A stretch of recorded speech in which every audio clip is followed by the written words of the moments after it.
Cerita ini pernah dibagikan oleh seseorang yang bernama Angga. Dia adalah seorang pegawai pabrik yang berada di pusat kota Bogor. Angga memiliki dua orang adik, yaitu Ilham dan Ayu. Dan bapaknya Angga ini adalah seorang tukang kayu, sementara ibunya berjualan kue di depan rumahnya. Mereka adalah sebuah keluarga yang sederhana yang tinggal di daerah pinggiran kota Bogor. Orang tua Angga ini bisa dibilang memiliki gaji yang sangat rendah dan Angga menjadi penopang kebutuhan keluarga. Singkat cerita, di tahun 2008, ibu dari Angga ini meninggal dunia. Dan semenjak ditinggal oleh istrinya, bapaknya Angga ini menjadi sedih dan sedikit frustasi, hingga badannya sering sakit-sakitan. Angga beserta dengan adik-adiknya terus mencoba untuk menghibur bapaknya. Dan setelah beberapa minggu terlewati, Angga akhirnya menjadi tenang dan senang. Bapaknya mulai berangsur membaik dan sudah bisa untuk kembali bekerja. Namun Angga merasa ada yang janggal soal sikap dan perilaku bapaknya ini. Dan Ayu, adik kedua dari Angga pun merasakan hal yang sama. Bahkan dirinya beberapa kali sering dibentak oleh bapaknya ini. Hari demi hari, sikap dari bapaknya ini semakin menjadi. Hingga pernah terjadi pertikaian yang cukup besar antara bapaknya dan beberapa tetangga dekat. Pemicunya hanya karena hal yang sepele. Tetapi sikap pemarah bapaknya Angga menyulut emosi dan membuat pertikaian besar itu harus diselesaikan oleh tetua setempat. Angga dan kedua adiknya tidak mengerti apa yang terjadi dengan bapaknya ini. Dan Angga pun tidak bisa berbuat apa-apa. Sebab ketika bapaknya diajak bicara serius, dirinya selalu menolak, bahkan bungkam 1000 bahasa. Hingga tiba di suatu hari, Angga melihat bapaknya sedang bersiap-siap merapikan beberapa baju ke dalam tas ransel. Angga kemudian bertanya, tetapi bapaknya tidak menjawab. Angga tidak bisa berbuat banyak. Keputusan dari bapaknya ini sudah bulat dan dirinya akhirnya pergi dengan beberapa bajunya di dalam tas ransel. Malam harinya Angga merasa khawatir atas kepergian dari bapaknya. Dan sampai dengan beberapa hari bapaknya Angga tidak kunjung pulang. Angga kemudian menelpon beberapa keluarga yang berada di desa tetangga. Tetapi nihil, bapaknya tidak berada di sana. Angga akhirnya mendatangi tetua yang ada di desa, sekedar bertanya sebenarnya kemana kepergian dari bapaknya ini. Dan juga mencari tahu apa yang sebenarnya terjadi dengan bapaknya setelah kepergian dari ibunya. Tetua itu tidak menjawab dengan jelas kemana bapaknya pergi dan alasan atas sikap dari bapaknya ini. Namun tetua itu berucap bahwa tidak lama lagi bapaknya pasti akan segera pulang. Dan benar saja, kurang dari 2 hari, di sebuah sore menjelang malam, bapaknya pulang dengan raut wajah yang dingin. Angga tidak banyak bertanya saat itu, tetapi segera menyuruh bapaknya untuk istirahat di dalam kamarnya. Keesokan harinya, bapaknya sudah menjalankan rutinitas seperti biasa. Walaupun sikapnya masih saja tetap sama dingin dan penuh amarah terlihat dari raut wajahnya. Tetapi Angga tidak lagi mempermasalahkan hal itu. Teruntuknya sekarang bapaknya sudah pulang, itu lebih dari sekedar cukup. Setelah beberapa hari bapaknya pulang, di dalam rumah Angga merasakan aura negatif. Seperti hawa panas dan bisikan-bisikan negatif ada di sini. Dirinya memutuskan untuk tidak bercerita kepada siapapun. Hal itu dia simpan agar semua keluarganya merasa tenang. Namun di suatu malam, Angga tiba-tiba saja terbangun dari tidurnya. Angga melihat samar-samar ada seseorang yang berada di depan kamar adik perempuannya. Sosok itu tinggi hitam dengan mata merah yang menyala dan tercium juga bau amis dari tubuhnya. Angga kemudian dengan cepat mendekat, dan sosok itu tiba-tiba saja menghilang. Angga kemudian masuk ke dalam kamar Ayu, adik perempuannya. Di sana di dalam kamar itu sudah tidak ada keberadaan Ayu. Angga benar-benar menjadi panik. Dia mencari ke beberapa tempat di dalam rumahnya. Dan ternyata Ayu berada di dalam kamar bapaknya. Saat itu Angga melihat Ayu sedang tertidur di dalam dekapan bapaknya. Angga merasa keheranan, karena selama ini bapak dan Ayu tidak pernah sedekat itu. Dirinya kemudian membangunkan Ayu dan menyuruhnya untuk tidur di kamarnya. Bapaknya juga terbangun, tetapi hanya menatap tajam ke arah Angga saat Angga membawa Ayu keluar dari kamarnya. Angga kemudian duduk di sofa di depan kamar Ayu. Kejadian ini benar-benar tidak bisa dicerna oleh logika. Kemunculan sosok hitam tersebut membuat Angga merasa ketakutan. Keesokan harinya, Angga terbangun dan melihat Ayu dengan bapaknya berada dalam satu motor. Angga kemudian mengikuti di belakang mereka. Dan tujuan mereka ternyata ke tempat kuburan dari ibunya. Dari sana tidak ada yang salah dan aneh dari hal itu. Namun setelah beberapa lama Angga mengamati adik perempuannya beserta bapaknya.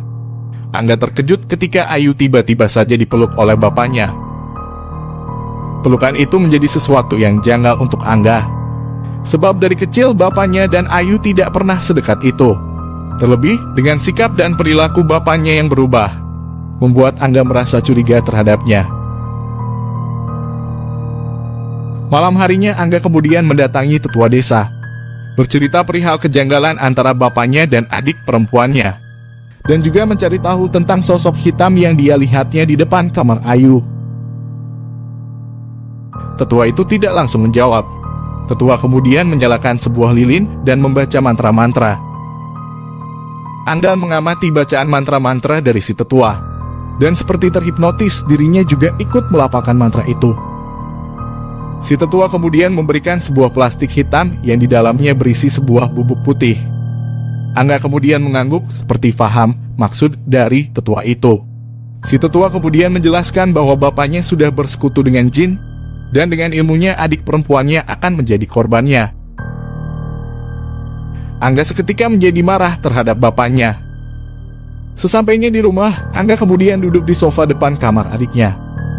Bapaknya kemudian menghampiri Angga di sofa dan bertanya kenapa Angga pergi ke rumah tetua itu. Angga yang terkejut bapaknya tahu akan hal itu, kemudian tidak menjawab dan langsung masuk ke dalam kamarnya. Keesokan harinya Angga diam-diam pergi ke tempat bapaknya bekerja. Tempat kerja bapaknya ini tidak jauh dari rumah, hanya berjarak beberapa ratus meter. Dan ketika Angga melihat bapaknya sedang memotong kayu, Angga kemudian melihat kesempatan dan memasukkan serbuk putih tetua ke dalam kopi bapaknya. Kejadian itu dirinya lakukan berkali-kali, karena pesan dari tetua bahwa dengan serbuk ini bapaknya akan cepat tersadar akan persekutuannya dengan jin itu salah. Keesokan harinya di tempatnya bekerja, Angga mendapati telepon dari adiknya. Adiknya Ayu memberitahukan bahwa bapaknya tadi pingsan dan sekarang dilarikan ke rumah sakit. Angga kemudian dengan cepat meminta izin untuk pulang. Sesampainya di rumah, Angga mengganti baju kerjanya dan tidak lupa membawa serbuk putih yang masih tersisa. Angga melihat bapaknya yang terbaring lemah di rumah sakit dan juga melihat Ayu menangis di samping bapaknya. Saat itu bapaknya masih tersadar. Dan ketika Angga mendekat, bapaknya masih bisa tersenyum ke arah Angga. Malam harinya Angga terbangun di sofa samping kasur bapaknya. Angga kemudian terkejut ketika kembali melihat sosok besar hitam yang berdiri di antara Ayu dan bapaknya. Sosok itu seperti menatap tajam ke arah bapaknya. Dan ketika Angga tersadar, kemudian dirinya menjerit hingga membuat Ayu dan bapaknya terbangun. Angga terbelalak, sosok itu tiba-tiba kembali menghilang. Keesokan harinya Angga kemudian memutuskan untuk kembali memberi serbuk putih itu ke bapaknya. Karena pesan dari si tetua, serbuk yang diberikannya harus masuk ke tubuh bapaknya sampai habis. Angga kemudian mencampur serbuk itu ke dalam makanan yang disediakan rumah sakit. Setelah bapaknya memakan makanan dari rumah sakit yang sudah dicampurkan serbuk tetua itu, kurang dari 1 jam bapaknya kemudian menjadi kejang-kejang. Angga kemudian menjadi panik dan memanggil dokter rumah sakit itu. Dokter yang menangani bapaknya itu kemudian geleng-geleng kepala. Nyawa bapaknya ternyata sudah tidak bisa tertolong. Angga dan kedua adiknya menjerit menangis jadi-jadinya di rumah sakit itu. Di rumah, Angga kemudian berpikir, apakah serbuk tetua itu adalah penyebab kematian dari bapaknya? Angga kemudian masuk ke dalam kamar bapaknya dan mencari tahu apa yang sebenarnya terjadi. Di dalam kamar bapaknya, Angga menemukan sebuah foto lama. Di dalam foto tersebut, Angga melihat ibunya berfoto mesra dengan seorang pria yang bukan bapaknya. Dan di belakang foto tersebut tertulis nama dari si tetua desa itu. Angga menjadi terkejut, tapi ini belum cukup menjawab atas semua kejadian ini. Lalu kemudian Angga menemukan beberapa tumpukan surat yang berada di bawah kasur. Namun belum sempat Angga membaca, adik ketiganya berteriak menjerit keras. Angga dengan sigap kemudian berlari mencari tahu apa yang terjadi. Di sana, di kamar adik perempuannya itu, Angga melihat Ayu dalam keadaan yang tidak sadarkan diri. Matanya melotot ke atas dan mulutnya komat-kamit seperti orang yang sedang kesurupan. Angga tidak tahu untuk berbuat apa. Dan dalam bisikan-bisikan di telinganya, Angga disuruh untuk membawa Ayu ke tempat si tetua desa. Angga kemudian menuruti bisikan itu. Karena di dalam keadaan seperti ini, Angga juga tidak tahu harus membawa Ayu kemana. Sesampainya di rumah tetua itu kemudian menyuruh Angga untuk membawa Ayu ke sebuah ruangan. Dan tetua kemudian juga memberikan segelas air putih untuk segera diminum oleh Angga.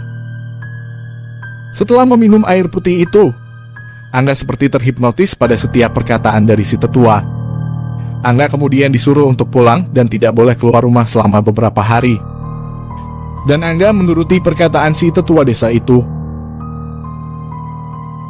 Beberapa hari kemudian, Angga tiba-tiba saja tersadar akan semuanya. Angga kemudian teringat dengan Ayu yang dia tinggalkan di rumah si tetua desa. Dirinya kemudian bergegas ke tempat si tetua desa itu. Di sana, Angga menjadi sangat terkejut setelah melihat Ayu sedang duduk mesra di samping tetua itu. Angga meronta marah dan menarik Ayu untuk segera pulang dengannya. Namun beberapa warga kemudian berdatangan dan memberitahukan bahwa Ayu dan tetua desa itu sudah menikah. Dan lebih anehnya lagi, Angga lah yang menjadi wali nikah keduanya. Para warga tidak memihak Angga. Penjelasan dari Angga tidak mereka dengar. Karena saat pernikahan itu, Angga lah yang menjadi wali nikah tetua desa dan Ayu. Ayu pun menjawab sambil memeluk tetua desa itu. Dirinya mengatakan bahwa akan hidup bahagia dengan tetua desa itu. Angga kemudian pulang dengan semua rasa yang berkecamuk di kepalanya. Bapaknya baru saja meninggal, adik perempuannya menikah dengan tetua itu. Sebenarnya apa yang terjadi? Semua pertanyaan menghujam isi kepala Angga. Dan setelah itu dirinya menemukan surat yang belum sempat dibaca olehnya. Angga terkejut sambil meneteskan air matanya.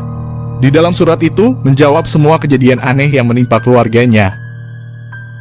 Angga baru tersadar bahwa dirinya lah yang menyebabkan bapaknya meninggal.